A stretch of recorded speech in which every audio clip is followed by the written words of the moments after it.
नमस्कार दोस्तों। देखिए मित्रों, आज का जो हमारा वीडियो है ये सभी विद्यार्थियों के लिए महत्वपूर्ण है। चाहे आप किसी भी एग्ज़ाम की तैयारी कर रहे हो, आप सबके लिए ये वीडियो बहुत महत्वपूर्ण है। तो शुरू से लास्ट तक इस पूरे वीडियो को ध्यान से सुनिएगा, एक एक शब्द को सुनिएगा, आपको निश्चित रूप से फ़ायदा होगा। क्योंकि एक विद्यार्थी एग्ज़ाम की तैयारी इसलिए नहीं करता कि उसको ज़िंदगी भर तैयारी ही करनी है। वो एग्ज़ाम की तैयारी इसलिए करता है कि उसे एग्ज़ाम में सिलेक्शन लेना है, फाइनल चयन करवाना है। तो क्या हमसे गलतियां होती है पढ़ने में? जब आप किसी विद्यार्थी से पूछते हैं या जो सिलेक्ट हो चुके हैं उनसे आप पूछते हैं कि आपने इनके लिए इस एग्ज़ाम के लिए कौन कौन सी बुक्स पढ़ी, आपने उन्होंने जो जो किताबें बताई, आपको मालूम होता है कि वो सब किताबें आपके पास भी है, आपने भी वो बुक्स पढ़ी। तो क्या कारण है कि एक दूसरे विद्यार्थी का चयन हो गया जिसने वही किताबें पढ़ी और एक विद्यार्थी का चयन नहीं हुआ जिसने भी वही किताबें पढ़ी? यानी कुछ तो फ़र्क है इसमें। तो वो क्या फ़र्क है कि एक सिलेक्शन होने वाले विद्यार्थी में और एक नहीं होने वाले में कहाँ डिफरेंस रहता है, क्या हम गलतियाँ करते हैं? तो आज इन्हीं विषयों पर बात करेंगे और इसके साथ ही वीडियो को लाइक ज़रूर करें, ज़्यादा से ज़्यादा शेयर करें। देखिए दोस्तों, आज हम पढ़ने वाले हैं कि हमारा पढ़ने का तरीका क्या होता है पढ़ना, किसी फैक्ट को कैसे याद करें। सबसे पहले है कि अध्ययन के महत्वपूर्ण स्तर कौन से होते हैं। इन दो चीज़ों को समझना बहुत ज़रूरी है। एक होती है सूचना, एक होता है ज्ञान। जब हम पढ़ते हैं तो उसका पहला जो स्टेप है, पहला चरण होता है सूचना, नेक्स्ट स्टेप होता है उसका ज्ञान और उसके बाद होता है फाइनल सिलेक्शन। हमारी सबसे बड़ी मिस्टेक ये होती है कि हम सूचना को ही क्या समझ लेते हैं, ज्ञान समझ लेते हैं। और यही कारण है कि एग्ज़ाम में हमें चीज़ें याद नहीं आती और हमारा सिलेक्शन नहीं होता और निराशा आती है। अब ये सूचना क्या है? पहली बार हम कोई भी चीज़ पढ़ते हैं तो वो हमारे सामने जो आ रही है वो एक प्रकार की सूचना ही है। अभी तक वो केवल एक इन्फॉर्मेशन है। जैसे एक उदाहरण के लिए आपको बताएं कि राजस्थान के इतिहास के लिए आपको कौन सी किताब पढ़नी है, तो कई ऑथेंटिक किताबें आती है, राजस्थान बोर्ड की किताबें आती है, हिंदी साहित्य ग्रंथ अकादमी है उनकी किताबें आती है, गोपीनाथ शर्मा जी की किताब आती है। अब जैसे मान लीजिए गोपीनाथ शर्मा की बुक है, उनकी पुस्तक में कोई टॉपिक है राणा सांगा। अब आपने एक बार शुरू से लेकर के लास्ट तक राणा सांगा को पढ़ लिया। चूंकि ये जो मानविकी विषय होते हैं तो इनको समझने में कोई इतनी प्रॉब्लम नहीं होती, क्योंकि मैथ है, रीजनिंग है या साइंस के सब्जेक्ट हैं तो उनको समझने में एक्स्ट्रा एफर्ट्स करना होता है। लेकिन चूंकि एक थ्योरी के रूप में है तो समझने में ज़्यादा प्रॉब्लम होती नहीं। तो हमें ये लगता है कि ये तो कितना आसान है और उसको पढ़ करके छोड़ दिया। फिर बाद में पता चलता है कि हमें तो कुछ याद नहीं है। यही उसका कारण है। पहली बार हम कोई चीज़ ग्रहण करते हैं तो वो केवल अभी तक सूचना के रूप में हमारे सामने आई है और कुछ समय पश्चात में वो धुंधली होने लग जाएगी और धीरे धीरे हमारे स्मृति पटल से, हमारे मस्तिष्क से क्या हो जाएगी, गायब हो जाएगी। तो ये आप ध्यान में रखिए कि केवल जो एक सूचना है वो केवल सूचना है, वो अभी तक ज्ञान नहीं बना है। कैसे? एक एग्जाम्पल के लिए माध्यम से समझाता हूँ। जैसे मान लीजिए किसी बीज में अंकुरन आया हुआ है और उस अंकुरित बीज को ही हम क्या समझ लें, पौधा समझ लें। यही हमसे मिस्टेक होती है। ये ठीक है कि बिना अंकुरित बीज के वो पौधा नहीं बन सकता, लेकिन क्या अंकुरित बीज है वो क्या बन चुका है पौधा? अभी नहीं बना है। यही स्थिति है सूचना की। सूचना केवल एक अंकुरित बीज है जिसमें हमें अपनी मेहनत, अपना अध्ययन, अपना दोहरान, रिपीटेशन, रिवीजन, नोट्स, इन सब चीज़ों से क्या होगा, वो अंकुरित बीज भविष्य में पौधा बनेगा। तो जैसे पौधे में आप खाद, पानी, उसकी रक्षा सब कुछ करेंगे उस अंकुरित बीज में, तब पौधा बनेगा वो। यही चीज़ सूचना और ज्ञान के मध्य अंतर है। एक चीज़ आप और समझिए, एक एग्जाम्पल और बताता हूँ आपको कि सूचना रेत पर पड़ा एक केवल एक निशान है।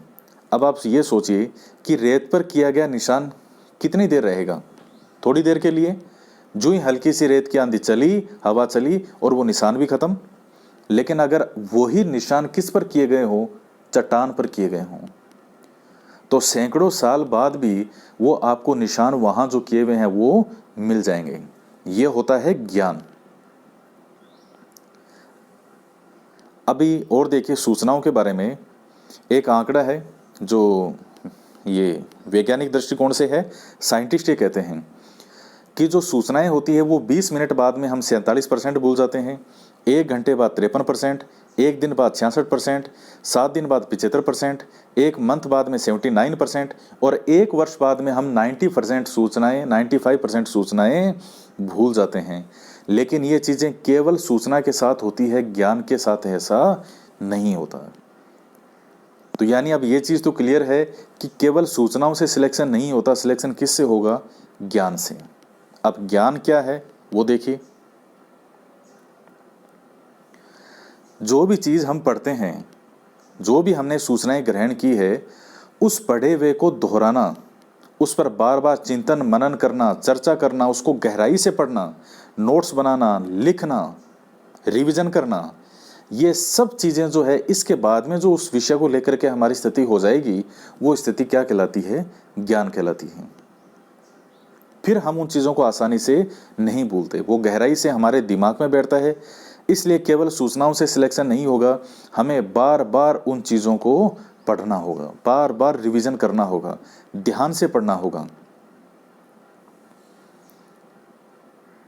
अब पढ़ने का तरीका है कि सब किसी भी चीज़ को कितनी देर में पढ़ना चाहिए, कितना रिवीजन करना चाहिए।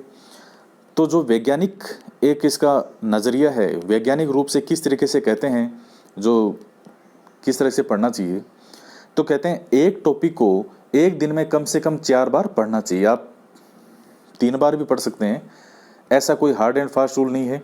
लेकिन जो वैज्ञानिक दृष्टिकोण से चीज़ें बताई, और मैं भी इसका बिल्कुल समर्थन करता हूँ, मैंने खुद ने ये चीज़ें बहुत पहले से मैं फॉलो की है। ये वैज्ञानिक दृष्टिकोण तो बहुत बाद में देखने लगे थे कि किस तरीके से क्या अध्ययन होता है, क्या है, लेकिन हकीकत में ये रियल में है, आपको बहुत फ़ायदा होगा। एक टॉपिक आप दिन में पढ़ते हैं, एक टॉपिक पढ़ें, 2 टॉपिक पढ़ें, तो उसको कम से कम 3 से 4 बार आप उसका रिवीजन करें, रिपीट करें, उसको पढ़ें।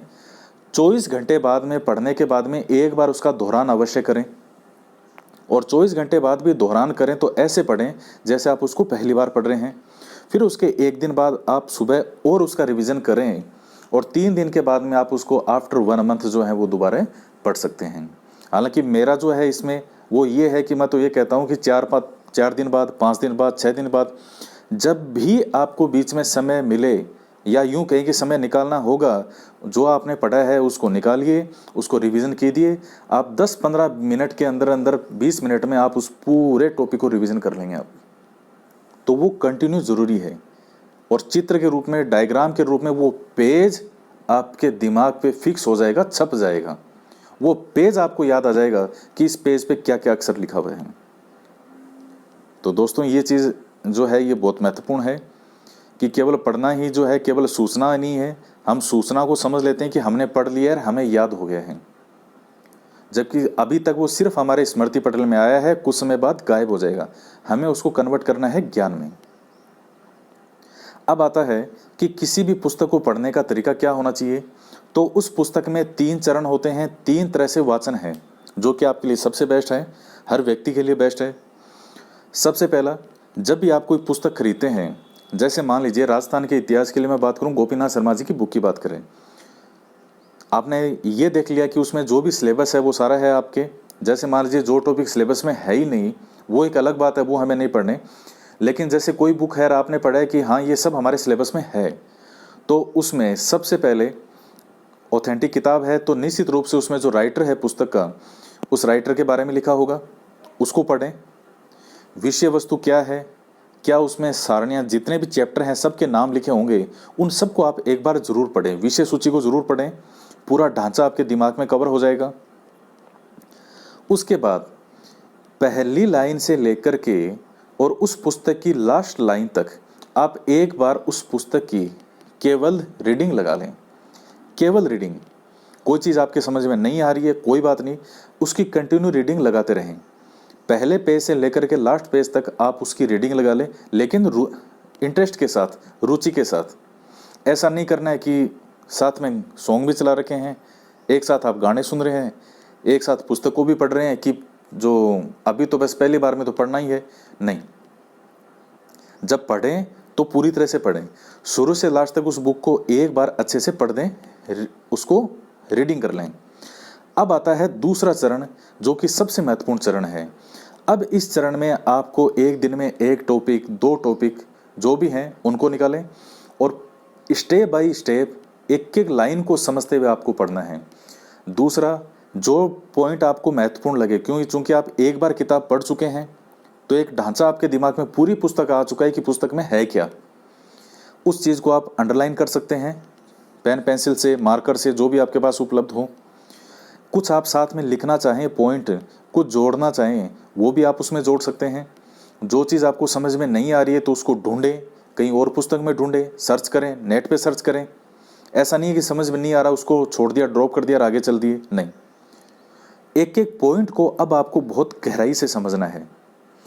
इस तरह से करते करते करते आपका सेकंड वाचन जो है, सेकंड चरण जो है, ये कंप्लीट हो जाएगा। और जब सेकंड चरण में आप पूरी पुस्तक को बहुत बेहतरीन तरीके से पढ़ लेंगे तो अब आएगा तीसरा चरण।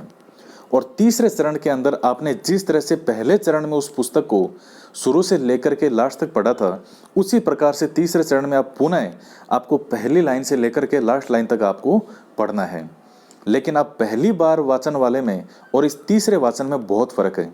तीसरी बार में आपको लगेगा जैसे आप मिश्री खा रहे हो, इतना मीठा मीठा लगेगा वो, क्योंकि अब आपने उस पुस्तक को बहुत गहराई से पढ़ा है। तो अब आपको पढ़ने में मजा आएगा, उसमें आनंद आएगा। तो इसलिए तीसरे चरण में शुरू से लास्ट तक उस पुस्तक को फिर से पढ़ते हैं आप। अब वो आपकी जो किताब है वो बहुत अच्छे से कंप्लीट है। और अब जो है आप उसका बार बार जैसे रिवीजन है, दौरान है, समय समय पे चिंतन मनन करना है, मॉडल पेपर, टेस्ट पेपर है, तो ये सब आप चीज़ें सोल्व करते रहेंगे। तो दोस्तों, ये कुछ तरीके हैं और मेरा मानना है कि इस वीडियो से आपको निश्चित रूप से फ़ायदा होगा। आप बार बार इन चीज़ों को फॉलो करें, इसको अपनाएं। और इस वीडियो को अगर आपने पूरा सुना है तो ही आपको अच्छे से बेनिफिट होगा, क्योंकि इस वीडियो की एक एक लाइन जो मैंने आपको बताई है बहुत महत्वपूर्ण है। और भी इसी तरह की चीज़ों पे हम चर्चा करते रहेंगे आपसे। भविष्य में आपको और भी चीज़ें, बहुत सी ऐसी बातें हैं जो बहुत महत्वपूर्ण होती है हमारे लिए, ताकि सिलेक्शन हो। तो दोस्तों, आज की वीडियो में इतना ही। वीडियो अच्छा लगे तो लाइक ज़रूर करें, ज़्यादा से ज़्यादा शेयर करें।